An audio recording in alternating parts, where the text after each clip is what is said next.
आज हमारे साथ में खूबसूरत आवाज़ के मालिकियत रखने वाले बाबुल सुप्रियो। इन्होंने इतने सारे गाने गाए और इतना सारा हम सबका मनोरंजन किया, पर जब करियर के पीक होने के बावजूद भी ये मुंबई छोड़ के चले गए। क्यों चले गए, क्या कर रहे थे, वापस आ चुके हैं और अभी क्या कर रही है जाने की कोशिश करेंगे। बाबुल जी, पहले तो आपका ढेर सारा स्वागत है स्क्रीन ग्राफिया में। Thank you so much. आज नॉन फिल्म म्यूज़िक में आप लोगों के ज़रिए लोगों तक पहुंचना जो है वो बहुत ही अहम है, मधुर भी है, क्योंकि लोग जब लाइव इंटरव्यू सुनते हैं तो उसमें वो लाइव गाने सुन के उन गाने के साथ वो प्यार करना है या नहीं करना है, दिल दे या ना दे, वो डिसीजंस लेते हैं। देखिए, पहली बात तो मैं एक चीज़ क्लियर कर दूँ, ना मैं पॉलिटिक्स छोड़ के गाने में गया था, ना मैं गाना छोड़ के पॉलिटिक्स में गया था, और ना मैं पॉलिटिक्स छोड़ के गाने में आने की कोई मेरी कोई क्या बोलूँ, कोई ख्वाहिश नहीं। मतलब पॉलिटिक्स छोड़ के गाने, ये कुछ ऐसा है ही नहीं। मैं सिंगर था, सिंगर हूँ। वो अचानक एक घटना प्लेन के ऊपर रामदेव जी के साथ घटी थी, जहाँ पे जिस जरिए पॉलिटिक्स मेरी ज़िंदगी में आई। पहली बार भी मैंने छक्का मार दिया, अकेला मैंने जीता बंगाल से। अब बंगाल से अकेला जीतने होने के नाते ऑब्वियसली मुझे मिनिस्टर मैं बना, 7 साल 8 साल मैं केंद्र में मंत्री रहा। फिर जो भी वजह हो, बीजेपी का एंटी बंगाली स्टांस जो है, जो भी है, उस वजह से मैंने पॉलिटिक्स ही छोड़ने का निर्णय लिया। मैंने एमपी पद भी छोड़ दिया। ये साबित कर दिया मैं अपने आप के पास कि जैसे मैं स्टैंडर्ड चार्टर्ड बैंक की नौकरी छोड़ के अब मेरे ख्वाबों के पीछे मैंने पीछा किया था 1992 में, वैसे ही आज भी अगर मेरे स्वाभिमान को या मेरे दिल को कहीं पे लगे कि मेरे साथ अन्याय हुआ है, आज भी मैं वही बाबुल सुप्रियो हूँ और वही चीज़ कर सकता हूँ। वो करके मैं साबित किया। लेकिन कई बार जब आप कोई दरवाजे बंद कर देते हैं तो खूबसूरत खिड़कियाँ खुल जाती हैं। तो मैं उस वक्त तो, और दिल्ली में रहते हुए बहुत गाने में गा रहा था। आज तितली दिमरी जो क्रश ऑफ द नेशन है, उनके उसके लिए भी एक गाना मैंने गाया था नीलाद्री के म्यूज़िक में, नीलाद्री चाली जी, उसके म्यूज़िक में इम्तियाज़ अली का प्रोडक्शन था। उस पिक्चर में लैला मजनू, उसमें भी श्रेया और मेरा एक बहुत खूबसूरत डुएट था। पिक्चर जो भी है वो बहुत पॉपुलर नहीं हुई थी, पिक्चर बहुत ज़्यादा नहीं चला था, तो गाना को उतनी अहमियत नहीं मिली थी। बट अगर आप नेट में यूट्यूब में देखेंगे तो बहुत लोगों को गाना बहुत अच्छा लगता है, काफ़ी अच्छी हिट्स है उस गाने की। और अभी तो तृप्ति दिमरी हो जाने के बाद जो है उस गाने को लोग ज़्यादा सुन रहे हैं।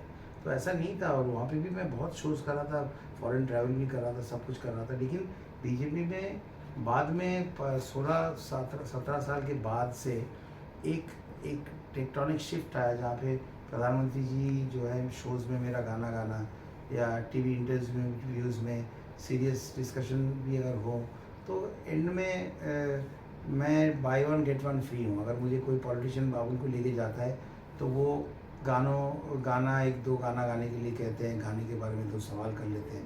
अगर आप गाने का मेरा इंटरव्यू अभी लेने के आए हैं, आई एम 100% श्योर आप बाद में 2 पॉलिटिक्स के क्वेश्चन भी पूछ लेंगे। तो ये तो मेरा ज़िंदगी का एक हिस्सा है। इसमें कहीं इधर से उधर करने की कोई ज़रूरत ही नहीं पड़ी। और ये गाना वैसे ही एक प्रोसेस का हिस्सा है। मैं बीच में कितने सारे बंगाली पिक्चरों में national award winning director Srijit Mukherjee हो, कौशिक गांगुली हो, कितने सारे पिक्चरों में काम की, गाने कितने गाए। जो नेताजी के ऊपर जो पिक्चर बनी थी गुमनाम बाबा, वो गाना भी आज़ादीन फौज के लिए जो गाया था, वो भी कितना लोकप्रिय हुआ। तो मैं कंटिन्यूसली काम करता रहा, और गाना ही मेरा बेटर हाफ है। ये मैं अपना बेटर हाफ जो टेक्निकली होना चाहिए, मेरी बीवी के सामने बोलता हूँ कि गाना तुम्हारा सौतेन है, वही मेरा बेटर हाफ है। तो गाना छोड़ के मैं कभी कहीं जाया नहीं, और कैसे जाऊँ, पॉलिटिक्स में आया भी तो था गाने के ही लिए। मैं पॉलिटिक्स में ना कभी पॉलिटिक्स किया है ना पॉलिटिक्स का। इंडिया में अलग बात है कि सब लोग समझते हैं, सब लोग वाकिफ़ है पॉलिटिक्स के बारे में, लेकिन कौन सा पॉलिटिक्स में था। मैं कभी पॉलिटिक्स किया ना, एक्टिवली कभी कोई बातचीत की, कुछ नहीं किया। वो तो अचानक एक, जब ज़िंदगी में कुछ होना होता है, मुझे लगा था कि एक चैलेंज है। वो कह रहे हैं कि रामदेव जी कह रहे हैं कि बंगाल में बीजेपी कुछ जीत ही नहीं पाएगी, तो मुझे लगा कि उस क्षण में कुछ एक है, something is challenging me in life. तो मैंने उनको कहा कि भाई, आप मेरा नाम जो आप लोगों को रिकमेंड कर रहे जो है ना, आप एक काम करिए, बंगाल में एक सीट आपका हो जाएगा। बोले कैसे? मैं बोला मैं लड़ूंगा और आपको एक सीट मैं वहाँ पे जीत के दूंगा आपको एक, लेकिन मैं एक पैसा गाने का उस पर खर्चा नहीं करूँगा। अगर आप लोग कॉन्फिडेंट हो, अगर आप मेरे कॉन्फिडेंस के साथ इन सिंक हो, उस पर अगर आप यकीन करो तो एक सीट मैं आपको जीत के दूंगा। और वही एक सीट बिना कोalition के पहली बार बंगाल में बीजेपी ने जीता 2014 में, और उसको मैं दोबारा रिपीट किया 2019 में। तो कभी ये सब आना जाना की बात ही नहीं हुआ। मैं समझता हूँ 24 घंटा एक इंसान की ज़िंदगी में बहुत समय है। अगर आप समय नष्ट ना करें और अपने गोल्स के पीछे लगन के साथ अगर आप पीछा करें, अगर आपके अंदर वो रेस्टलेसनेस हो जो आपको सक्सेसफुल बनाने के लिए हमेशा ड्राइव करते रहे, अगर आपके सपने वैसे हो जो आपको रात को जगा सके, तो सोने की ज़रूरत क्या है? नंबर 1। 2 जो है sometimes you have to find new ways to success. और मैं एक बहुत रिस्पॉन्सिबल जॉब कर रहा हूँ, केंद्र में भी किया था, इधर भी कर रहा हूँ मिनिस्ट्रियल जॉब जो है। लेकिन ममता दीदी ने मुझे जो आज़ादी मुझे दिल्ली में नहीं मिली थी सरकार में रहते वक्त, वो उन्होंने मुझे कहा है। वो खुद एक आर्टिस्ट है, इतना अच्छा पेंटिंग करते हैं। उन्होंने कहा कि मन लगा के गाने गाओ और मन लगा के काम करो। तो मैं दोनों कर रहा हूँ, कॉन्सर्ट से लेके रिकॉर्डिंग से लेके सब कुछ मैं करते आ रहा हूँ। और इम्पॉर्टेंट बात ये है कि आज जैसे गाने बन रहे हैं बहुत खूबसूरत, आज जैसे सिंगिंग चल रहा है अरिजीत सिंह और ये मेल वॉइसेस में जैसे चल रहा है, हम एक्चुअली उस स्कूल में बिलोंग नहीं करते हैं। वो हेड वॉइस में इतने हाई में गाना, वो हमारा तो हमारे कंटेम्प्रेरीज जो है, हम नाम किसी का नहीं लूँगा, सबके गाने जो है बहुत कम हो गए। आपको बताना मुश्किल हो जाता है, काफ़ी कम हो गए। तो दाने दाने पे लिखा रहता है खाने वाले का नाम, तो गाने गाने पे लिखा रहता है गाने वाले का नाम। तो मैं गा रहा हूँ, मैं अच्छे शेप में हूँ इन टर्म्स ऑफ वॉइस। और जब मेरे लिए कोई गाना ऐसा होगा तो मुझे यकीन है कि वो जो है वो मेरे पास ही घूम फिर के आएगा। और सबसे बड़ी बात है, अगर आप बोले कि मैं बॉम्बे में वापस आने की कोशिश कर रहा हूँ, तो मैं ये कहूँगा कि मैं दूर गया ही नहीं। मेरा सारा सेटअप यहाँ है। मेरी बेटी इज़ वेरी लकी, प्रीतम के साथ वो काम कर रहे हैं और काफ़ी क्लोजली काम कर रहे हैं। बहुत कुछ उसको सीखने को मिल रहा है। स्टूडियोज़ में रोज़ जा रही है। और ये रॉकी रानी की प्रेम कहानी में जो रानी रैप जो था, रानी रानी रानी जो दिखाया जाता है, जब भी एक था अपना आलिया भट्ट या जानवी या किसी को भी स्टेज में स्क्रीन में दिखाया जा रहा, तो पीछे वो रैप बज रहा था, वो मेरी बेटी ने गाया है। तो आई एम एंजॉइंग लाइफ। मेरा टाइम जो है कलकत्ता और बॉम्बे के बीच में बीतता है। अभी भी एक बहुत अच्छा प्रोजेक्ट में काम कर रहा हूँ। और इस गाने को हमने 98 में रिकॉर्ड किया था, 99 में ये रिलीज़ हुआ था, तो तकरीबन 25 साल हो गए।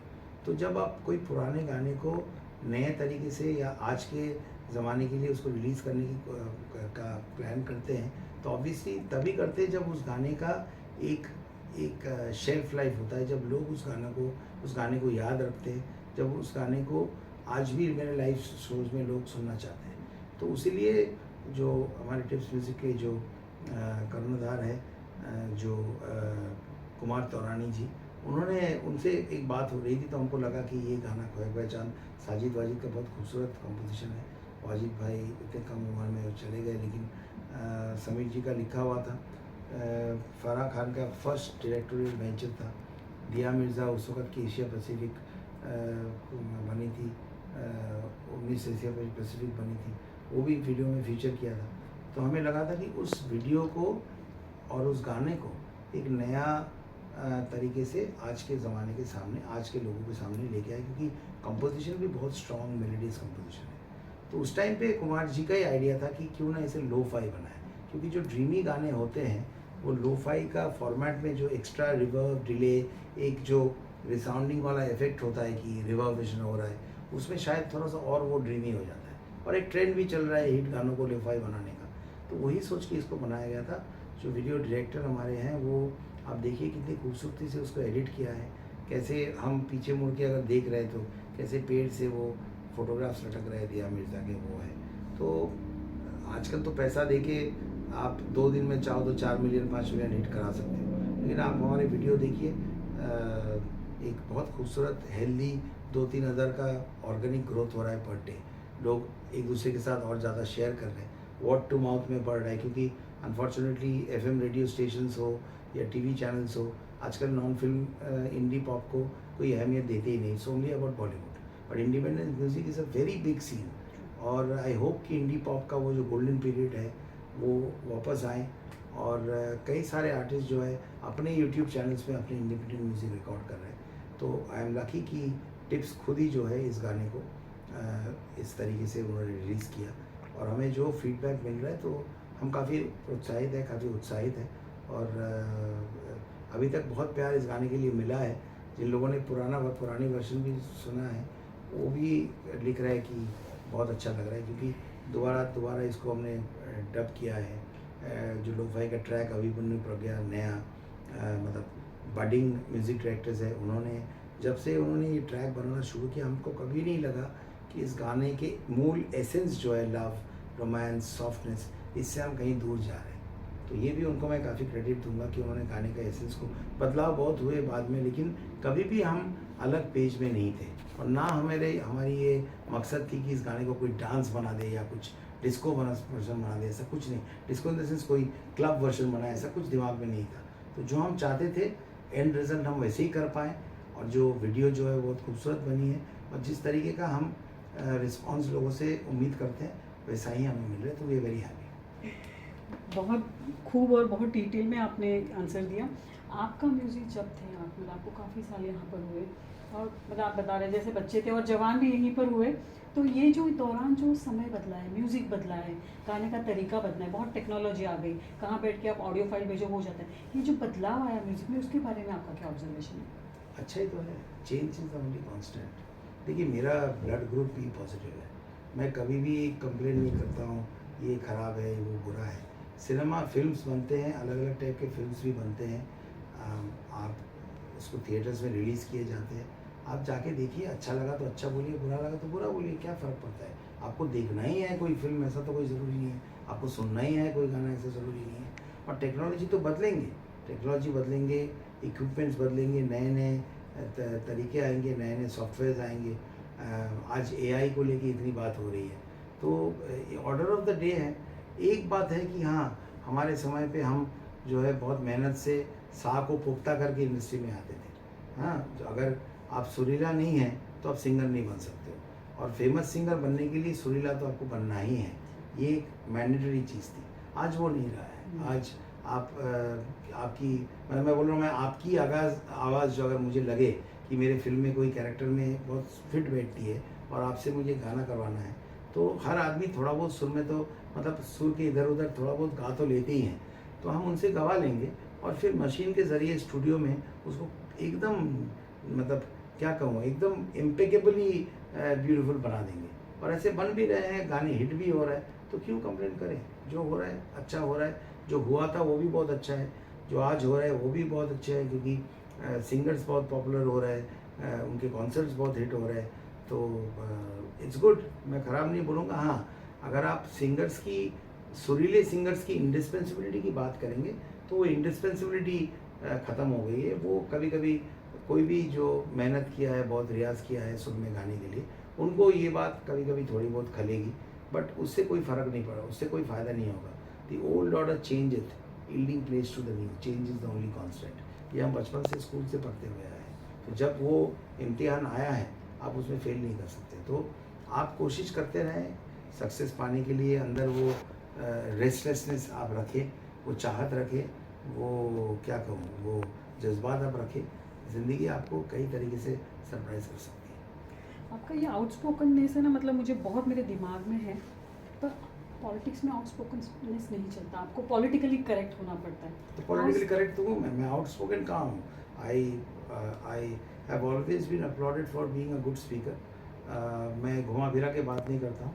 जो मेरे मन में जो बात होती है उसको मैं सही तरीके से सामने रखने की कोशिश करता हूँ. बचपन से ही स्कूल में सब जगह में डिबेट्स वगैरह, स्पॉन्टेनियस स्पीच वगैरह मैं जीतते आया हूँ. मेरे रिकॉर्ड्स हैं. मैं 88 89 में मैं 40 से ज़्यादा गाने के अलावा और भी अलग अलग डिसिप्लिन में ये सब एक्सटेम्पोर स्पीच वीच में काफ़ी मैं जीता हूँ. ओरेटरशिप जो है मुझे पसंद है. जो लोग अपनी मन की बात सही तरीके से एक्सप्रेस करना चाहते हैं, इमोट कर पाते हैं, भले बच्चन साहब हो, शाहरुख खान हो, ओबामा मुझे बहुत पसंद है, जिस तरीके से वो बात करते हैं, मुझे लगता है कि जो अटल बिहारी वाजपेयी हो, इनको मैं सुनता हूँ। और मैं बंगाली हूँ, मुझे हिंदी बिल्कुल नहीं आती थी। मैंने बहुत मेहनत की है हिंदी सीखने के लिए। अभी मैं एकदम करेक्ट हिंदी कहता हूँ, इतना ऐसा तो मैं नहीं कहूँगा, लेकिन बोल लेता हूँ, मैं ठीक ठाक बोल लेता हूँ। लोग बोलते हैं कि हाँ भाई, जो रूम में तितली घूम रही है, तो तितली क्या है उसका हिंदी मुझे मालूम नहीं था। तो मैं बोल रहा था कि ये देखो बांग्ला में जो बोलते हैं प्रजापति, मैं अभिजीत दा के घर पे बोल रहा था कि प्रजापति आया रूम में घूम रहा है, तो मेरा नाम, सब मेरे दोस्तों ने मेरा नाम प्रजापति रख दिया। तो मुझे बिल्कुल हिंदी नहीं आती थी। बंगाली होने के नाते ये तो अंधविश्वास है। बंगाली सोचते कि वो हिंदी बोल रहे हैं, जो सुन रहे हैं उनको मालूम है कि वो बंगला ही बोल रहे हैं। इधर उधर कहीं एक तो है, एक तो ये सब लगा देते हैं, तो उनको लगता है हिंदी बोल रहे हैं। तो मैंने हिंदी सीखने की कोशिश की। और मन की बात अगर साफ तरीके से मैं रखूं, I think everyone in the world loves people who can speak well. तो इसमें हर्ज क्या है। और अभी तक तो कोई पॉलिटिकली इनकरेक्ट चीज़ तो मैंने कहा नहीं। मैं सोशल मीडिया क्विट कर चुका हूँ, फेसबुक क्विट कर चुका हूँ। I think it is the toilet of the internet. जिस तरीके से लोग अब सारे बंधनों को तोड़ के, सारे बॉर्डर्स को क्रॉस करके, जिस तरीके से स्टार किड्स से लेके जो भी सेलिब्रिटी हो उनको सॉफ्ट टारगेट बनकर, मैं तो पॉलिटिक्स में हूँ और ज़्यादा सॉफ्ट टारगेट हूँ। जिस तरीके से लोग लिखते हैं, वो करते हैं, I don't think it is needed in your life. तो मैंने क्विट कर दिया। मुझे किसी की वैलिडेशन की ज़रूरत ही नहीं है। मैं अपने आप में बहुत खुश हूँ। मेरे लिए बहुत समय है, मेरा फैमिली मेरे चारों तरफ खुश है, मेरी बेटी खुश है, मेरे मेरे पिताजी खुश है। मेरी मम्मी चली गई है, लेकिन हमेशा कहते थे कि मेरा बेटा जो है वो, क्या कहूँ, तो मेरे पेट्स जो है, डॉग्स जो है, वो मेरे बेडरूम में रहते, वो भी खुश है। मेरे पंछियाँ, मेरी मम्मी उन पंछियों से बात करती थी, तो उनके लिए बहुत बड़ा गार्डन बनाया मैंने, मकान वकान सब कुछ है उसमें। तो वो मेरे रूम में हर हफ्ते एक एक करके पंछी आता है, वो हमारे साथ एक हफ्ता बिता के जाता है। मेरा छोटी बड़ी वाली बेटी तो गाना गा ही रही है। जो छोटी वाली है 6 साल की, वो जैसे मेरे दादाजी के पास मैंने गाना सीखा था, वो भी मेरे डैडी के पास, उनके दादाजी के पास गाना सीख रही है। उसको भी सिंगर बनना है। बड़ी वाली को भी काफ़ी एम्बिशन सिंगिंग बनना है, सिंगर बनना है। सिंगर गा भी रही है वो। तो ये तो मेरा लक है कि जो विरासत में उनको मिली है, उसी चीज़ को लेकर वो अपनी खाप बन रहे हैं। तो मैं पॉलिटिकली कौन सी गलत चीज़ बोला है। और मैं अगर अपनी मन की बात साफ साफ रख सकता हूँ और ठीक ठाक हिंदी में रख सकता हूँ, क्या प्रॉब्लम है। कोई नहीं, कोई प्रॉब्लम नहीं। But I really like that you are that outspokenness, this is what I mean to say. No, outspoken शब्द आप मत बोलिए, आउटस्पोकन सही नहीं है। आप ये बोल सकते हैं कि हाँ, ओरेशन या अच्छा ओरेटरी स्किल्स मुझे हमेशा बहुत प्रभावित किया है। जो जैसे लालू प्रसाद जी भले कुछ भी कंट्रोवर्सी हो, क्या भी हो, लेकिन लालू प्रसाद जी के जो लोकसभा में भाषण है, आप उसे सुने कि उसमें ह्यूमर रहता था। लेकिन कितने ह्यूमर के, joke is a very serious thing, ये चार्ली चैपलिन साहब कह के गए हैं। जोक के ज़रिए, मजाक के ज़रिए कितनी अहम बातें वो करके जाते थे। घंटों बोलते थे, लेकिन उसमें ह्यूमर भी रहता था, मजाक भी रहता था। उनका बात करने का अंदाज़ जो है वो भी एक अजूबा था।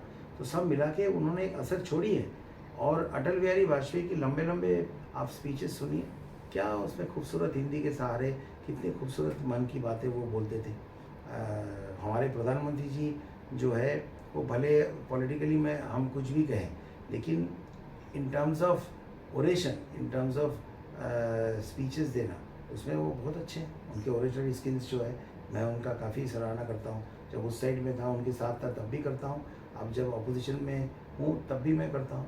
तो ओरेशन इज़ अ थिंग। उसमें oration, good speaking has got nothing to do being outspoken. Outspoken एक अलग चीज़ है। आउटस्पोकन होना वो एक तरीके से बदतमीज़ी है। जब आपको जितना बोलना चाहिए उससे ज़्यादा आप बोल देते हैं, तो वो बदतमीज़ी है। लेकिन ओरेशन जो है, जो आप कहना चाहते हैं, उसको आप सजा के और ठीक तरीके से अगर कहना चाहें, तो मेरे को तो ये फ़न किसी के अंदर भी हो, मुझे वो काफ़ी प्रभावित किया है। बाबूजी, मतलब आपका जो करियर था एकदम पीक में था जब you turn your back towards the music industry and now you are into politics. वहाँ भी आप मतलब जिस तरह से लोगों को हेल्प कर रहे हैं, मदद कर रहे हैं, वो भी काफ़ी सराहनीय है। तो ये जो टॉपिक है, मतलब पीक में होने के बावजूद भी आपका यहाँ से निकल जाना नहीं, ऐसा कुछ नहीं है। मैं 12-13 साल में कोई म्यूज़िकली पीक में नहीं था। गाना गा रहा था, लेकिन प्लेबैक गाने जो है उस वक्त काफ़ी कम हो गए थे। और मैं आपको फिर से बता रहा हूँ कि वो म्यूज़िक जो है, पॉलिटिक्स जो है, वो एक चैलेंज के ज़रिए मेरे सामने आया था। और 9 साल से मैं पॉलिटिक्स में हूँ। मैं बेदाग पॉलिटिक्स कर रहा हूँ। कोई ऑपोजिशन मेरे ऊपर कोई इल्ज़ाम नहीं लगा सकते हैं। तो I am happy with my self. तो ये आने जाने वाली बात है ही नहीं कोई। I have turn my back to music, ये सब एकदम फजूल की बात है। ये एकदम सही नहीं है। म्यूज़िक मेरा नंबर 1 है और हमेशा रहेगी। और मैं पॉलिटिक्स करूँ, फुटबॉल खेलूँ, मैं बिज़नेस करूँ, जो भी करूँ, मैं सिंगर हूँ। और उस सिंगिंग की वजह से ही मुझे ज़िंदगी में बाकी कुछ करने का मौका मिला है। और उसी को मैं सराहूँगा, उसी को मैं जो है अपने सराखों पर हमेशा रखूँगा। यही है। धन्यवाद। और एक लास्ट सवाल जानना चाहूँगी। आपकी बेबी म्यूज़िक में है, तो उसके बारे में कुछ बताइए ना। उसका नाम क्या है, क्या करती है, क्या रुचि है उसकी? वही तो मैं आपको पहले ही बता चुका हूँ। दोनों सिंगर जो है, दोनों बेटियाँ जो है, विरासत में जो उसको टैलेंट जो मिली है सिंगिंग का, वो उसी को अपना ख्वाब बनाना चाहते हैं, उसी को अपना ड्रीम बना चुके हैं। तो अच्छा लगता है। बड़ी वाली तो है ही, काम तो कर ही रही है। छोटी वाली जो है 6 साल की है, वो उसको कोई पूछता है कि तुमको क्या बनना है, तो बोलती है रॉक स्टार। अब 2-3 दिन पहले स्कूल से आई तो मुझे बोलेगी, डैडी मैं गाना तो सीख रहा हूँ दादा से, आपसे भी। सिंगर तो मैं बनूंगा ही, रॉक स्टार, लेकिन मुझे ना थोड़ी सी एक्टिंग भी करनी है। उसको मेकअप को बहुत शौक है, तो इसलिए उसके रूम में जो आईना है उसको मैंने मेकअप रूम का जैसे बल्ब्स लगा हुआ रहता है वैसे मैंने बना के दिया। उसको लिपस्टिक लगाना, अपने कहीं जाने से पहले बड़े प्यार से वो मेकअप करती है। उसको शौक है उस चीज़ का। तो उसने, मैं बोला क्या है, क्या सोचा है? बोलता मुझे ना एक्टिंग भी करना है, तो मैं एक्टर सिंगर बनना चाहता हूँ। तो मैं बोला बहुत अच्छी बात है, तो बनो। तो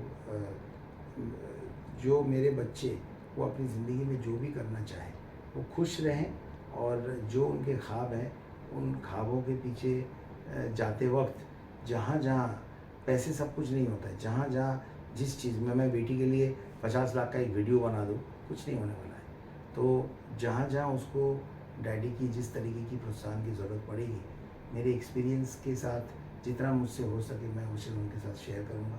और मैं चाहूँगा कि सक्सेसफुल तो बिल्कुल बने, लेकिन सबसे ज़्यादा इम्पॉर्टेंट है वो सक्सेस उसको खुशी दे। वो वही करे जो उनका मन चाहे, और उसी चीज़ में उनको खुशी मिले। मैं यही तो चाहूँगा। आपका अभी मतलब एक सवाल मेरे जहन में आखिरी होगा। बैंकर, सिंगर टू पॉलिटिशियन, ये जो आपके मतलब बहुत अहम पड़ाव है, कैसे देखते हैं आप इसको? कुछ भी नहीं देखता हूँ। जैसे जैसे ज़िंदगी मुझे लेके गए, मैं आगे वैसे ही चलता गया। और कुछ चीज़ों में आपको खुद को डिसीजन लेना पड़ता है, आप क्या करना चाहते हैं। मैं नास्तिक आदमी हूँ, मैं एस्ट्रोलॉजी में बिलीव नहीं करता हूँ, ना मुझे कल क्या होने वाला है इसके बारे में किसी को कुछ पूछना है। मैं आज को अच्छे से बिताना चाहता हूँ ताकि कल अच्छा हो। एक बड़ा मेटिकुलसली अपना क्या मुझे करना है, क्या नहीं करना है, उसका प्लान अपनी ज़िंदगी का बनाता रहता हूँ। और स्टैंडर्ड चार्टर्ड में नौकरी करता था। बहुत कम उम्र में नौकरी मिल गई थी। कोई नहीं चाहता था कि मैं उस नौकरी छोड़ सके, कुछ करूँ, इकलौता बेटा हूँ। लेकिन मुझे लगा था कि क्योंकि मुझे संगीत जो है फ्री गिफ्ट फ्रॉम गॉड बोले, नेचर बोले, मुझे मिला है, मुझे कम से कम अपने आप को एक मौका देना चाहिए। बॉम्बे में, जिस शहर में प्लेबैक सिंगिंग का जो शहर है, बॉलीवुड में मुझे जाना है, बॉम्बे में मुझे रहना है, और मुझे अपने आप को एक चांस देना है कि क्या इस फ्री गिफ्ट जो मुझे मिला है, इस गाने के ज़रिए मैं लोगों के दिल तक पहुंच पाऊँ कि नहीं। मैंने रिस्क लिया था, and that risk paid of, that's what it is. Thank you so much, and see you around with loads of work and loads of your aura. Thank you so much. Thank you. Thanks for being so kind.